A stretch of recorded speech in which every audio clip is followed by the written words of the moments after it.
ഇന്നിപ്പോൾ ഈ വീഡിയോ ചെയ്യുന്നത് എനിക്ക് മാർക്കറ്റ് പ്ലേസിൽ നിന്നുണ്ടായ ഒരു ബാഡ് എക്സ്പീരിയൻസ് ഷെയർ ചെയ്യാൻ വേണ്ടിയിട്ടാണ്.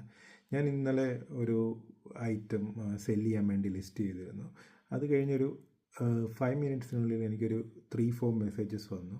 അതിൽ ഓരോ മെസ്സേജസും അവർ സെൻഡ് ചെയ്യുന്നത് ഏകദേശം ഒരേ രീതിയിലാണ്. അതിൻ്റെ എല്ലാ അവസാനം അവർ നമ്മളോട് നമ്മുടെ ബാങ്ക് അക്കൗണ്ട് അല്ല പേപ്പാൽ ഡീറ്റെയിൽസ് ചോദിക്കുന്നു. അപ്പോൾ ഞാൻ അവരോട് പറഞ്ഞു, നിങ്ങൾ ഐറ്റം നേരിട്ട് കണ്ടിട്ട് വന്ന പൈസ തന്നാൽ മതി എന്ന് പറഞ്ഞു. പക്ഷേ അപ്പോഴും അവർ ഇൻസിസ്റ്റ് ചെയ്തില്ല, നിങ്ങളുടെ അക്കൗണ്ട് ഡീറ്റെയിൽസ് ഷെയർ ചെയ്യൂ, എന്നിട്ട് അവർ പൈസ അപ്പ് ഫ്രണ്ട് ചെയ്യാം, അവർക്ക് വേറെ വീഡിയോസോ ഇതൊന്നും കാണണ്ട.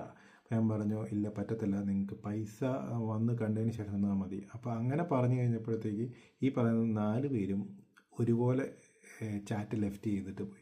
അപ്പം ഇതെനിക്ക് തോന്നിയതൊരു സ്പാമോ അല്ലെങ്കിൽ നമ്മുടെ അക്കൗണ്ട്സ് ഹാക്ക് ചെയ്യാൻ വേണ്ടിയിട്ട് അവർ ചെയ്യുന്ന പോലെയാണ് എനിക്ക് തോന്നിയത്. നിങ്ങൾക്കും ഇതുപോലൊരു ബാഡ് എക്സ്പീരിയൻസ് ഉണ്ടായിട്ടുണ്ടെങ്കിൽ ഷെയർ ചെയ്യും.